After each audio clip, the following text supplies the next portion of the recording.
Raider Nation, what's going on? It's Mitchell Renz here, host of the Raiders Report. A friendly reminder that this mailbag was filmed when we went live Thursday, May 22nd. So if anything changes, please just keep that in mind. All the questions that you see are from subscribers. So if you want to see a future question from you on the show, you got to hit that subscribe button. You got to tune in when we go live. Let's go to the first one here. It's Patrick Roche.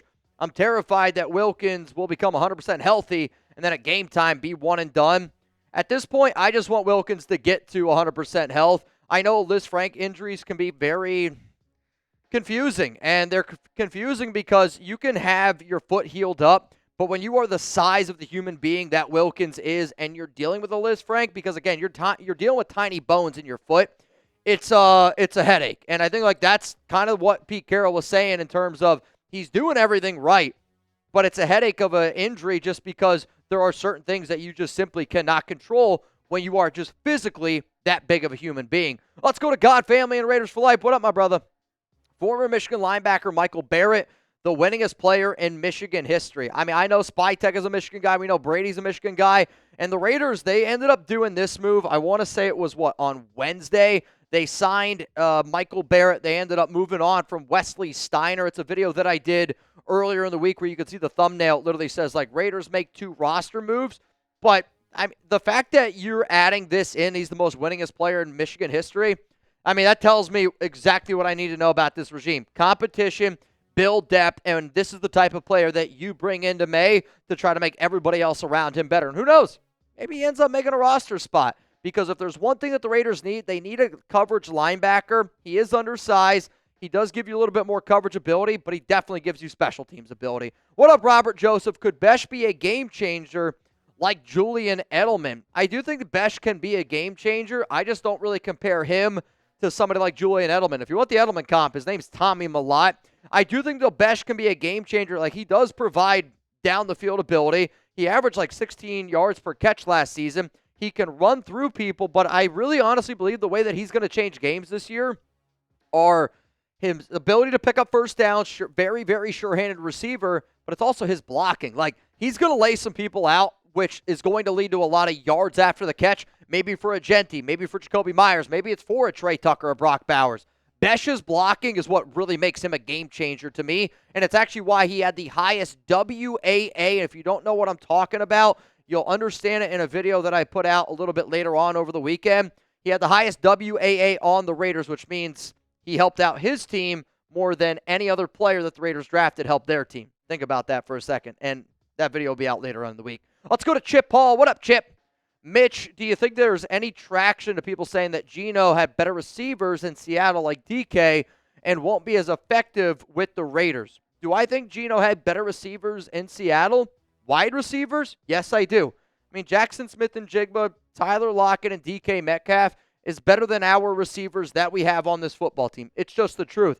Now, Jacoby Myers, Brock Bowers, and our entire group, if you add the tight ends in, I might still give that a little bit of a tip of the cap to Seattle. But the biggest difference, and there's 2 big differences. One, the offensive line. The offensive line for the Raiders is significantly better than the offensive line in Seattle. The other thing that's really going to help him out, Chip Kelly. Chip Kelly's offensive structure is so much better fit for a quarterback like Geno compared to what Geno was dealing with in Seattle. And also Geno Smith with Pete Carroll looked a lot different than Geno Smith without Pete Carroll. Let's go to P_D. If Wilkins misses the season, who needs to step up? Our entire defensive line? Adam Butler needs to step up. Tyree Wilson needs to step up. The rookies, J.J. Pegues, Tonka Hemingway, need to step up. John Olalu needs to step up. Right? There's so many names. Lecky Fotu got to step up. If we lose the second most important player on our defense this season, and you can already tell the nation is nervous, and I don't really blame them for being nervous, but Laki Tassi got to step up, right? On our defensive line, Malcolm Kuntz got to be able to prove that he's healthy. Max Crosby, I think, he's got to take it that extra 1%. You know who else needs to step up? Our linebackers, like a Jeremy Chin, a Landon Roberts. Our coverage guys, secondary. If we're without Christian Wilkins, it's not just a break glass for one guy in case of emergency. All 10 other guys in that defense need to step up because it will be felt if Wilkins isn't out there on the field. So how about this question here? If Wilkins is out for the season, Jesus, I don't even want to think about this. Who needs to step up? This will be the pinned comment on today's show. I think it's a good question as well. And we've already seen a lot of, concern around Wilkins, probably the right way to put it. So let me know down below if Wilkins is out for the season, who needs to step up. My answers I've already given, so please let me know your thoughts down below. Let's go to another one coming in here from Jersey Boy Greaser.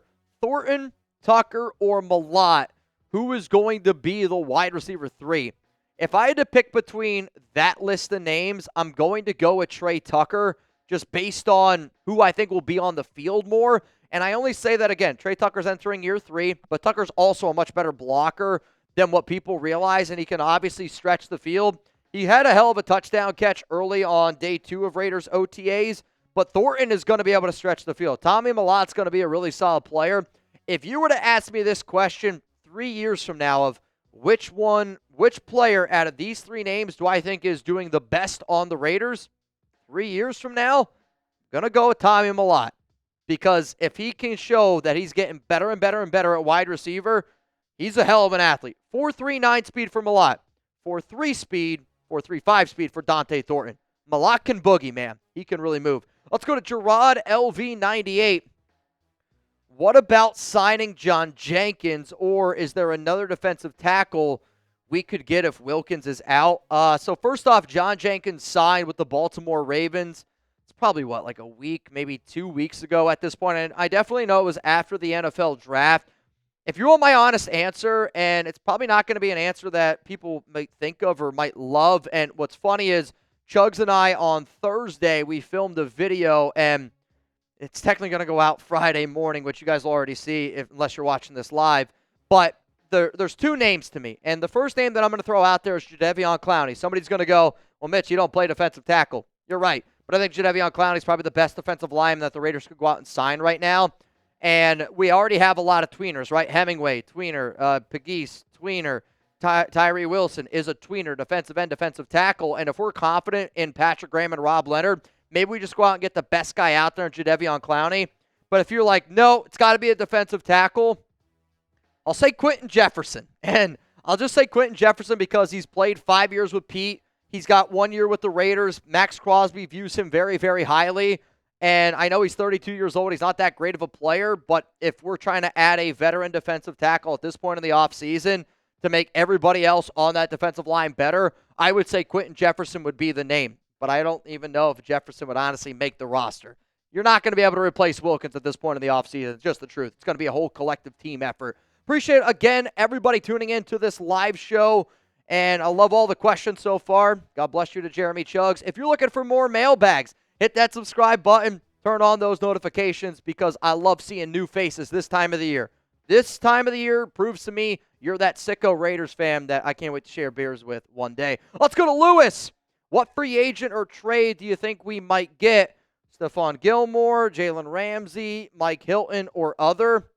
I mean, if I got to pick between these 3, which one I think is the most likely, I'll probably go with Mike Hilton, and I only say that because he's 31. Gilmore's what, like 34? Ramsey's 31.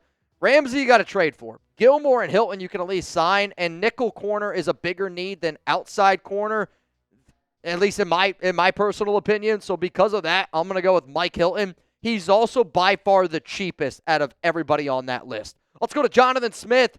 Thirsty Thursday, just got my Geno jersey. How is the chemistry with Geno and the wide receiver group? Well, practice on Wednesday. I know Geno had a touchdown throw to Dante Thornton Jr., and he had a touchdown throw to Trey Tucker. I actually also heard Alex Bachman look pretty damn good on that practice. Michael Mayer looked good. They're really trying to get Brock Bowers involved. I think the one thing we got to consider is this. It's May, and it's just going to take a lot of time where he's learning not only a brand new wide receiver group, learning a brand new tight end group, he's also learning a brand new offense with Chip Kelly. Chemistry is going to come. Luckily for Geno, though, he's a unbelievably hard worker. There's a reason why Pete Carroll wanted to go out and get him, because they have that same mindset. But when you are implementing a brand new offense, let's face it, the Raiders are implementing a brand new everything essentially this season. You need a quarterback that's going to do that extra 1%. And what makes Geno so special is that extra work ethic that people don't really know about.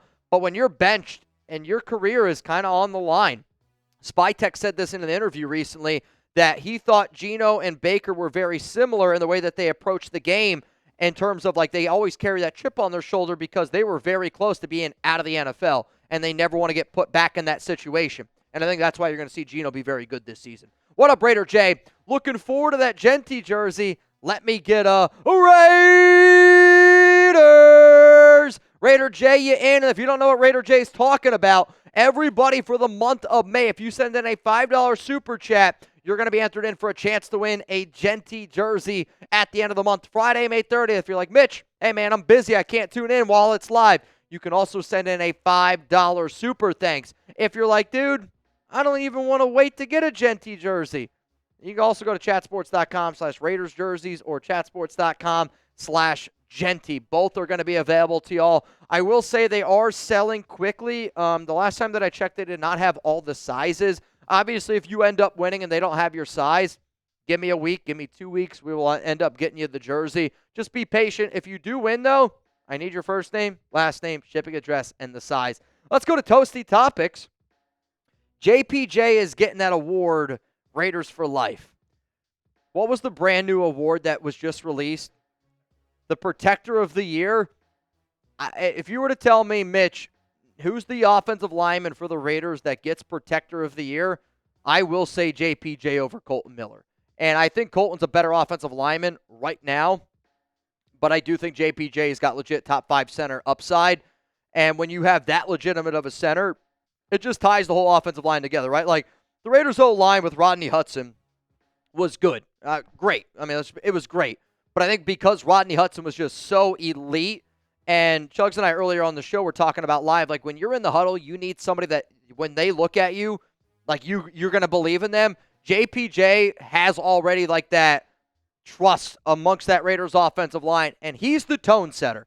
No disrespect to Colton, it's not Colton. The tone setter on that offensive line, it is Jackson Powers Johnson, but that's the way that it needs to be. Cameron, do we make a big deal before the trade deadline?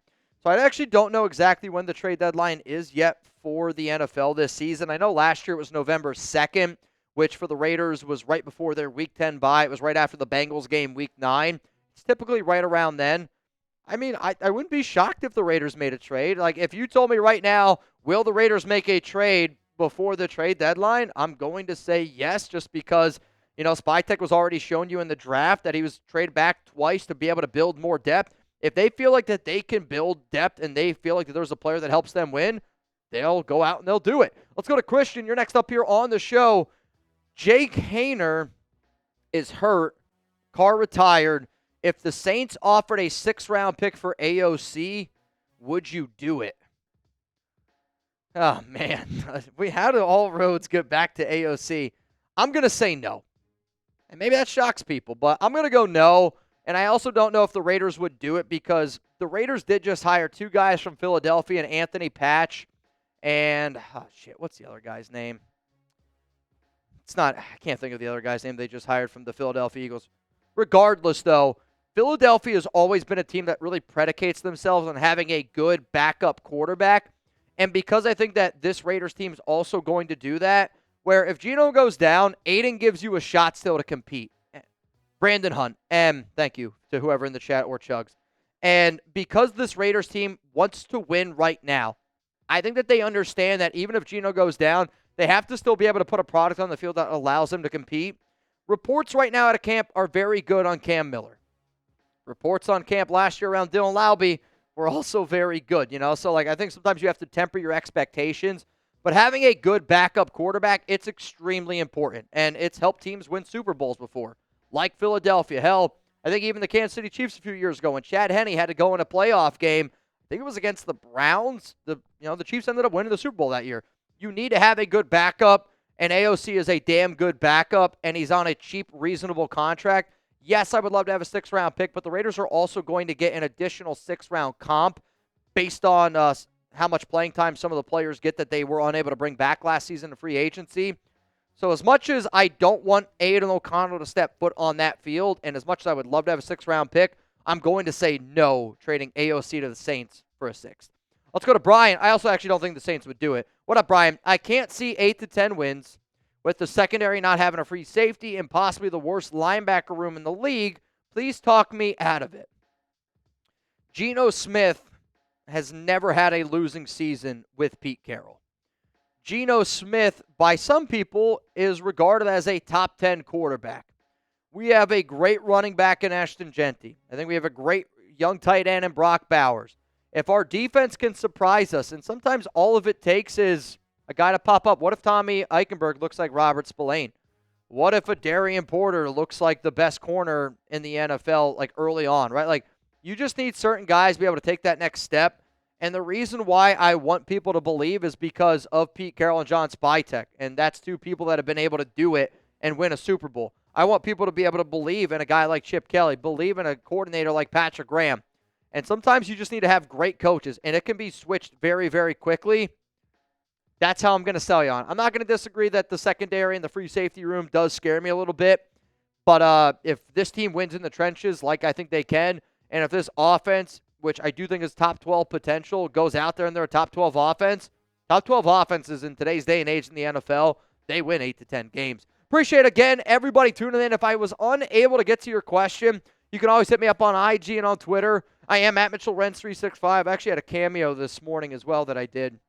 Happy birthday to the person that sent that one in. I don't know if I'm allowed to say your name or not, but if you ever want to hit me up anywhere, I am literally at Mitchell Renz 365. I have been trying to do my best to go in my DMs and answer people. Obviously, with the wedding getting closer and closer at the time that I'm filming this, we are 15 days away, so just when I get home from work, I pay a little bit more attention to my fiance, soon-to-be wife, than I typically do answers questions. So it is really important if you want to hear my opinion or if you want to ask me questions to definitely do it live. But if you just still want to stay up to date on some of the other Raiders stuff that I don't talk about when I'm live, follow me on IG and Twitter at Mitchell Renz 365.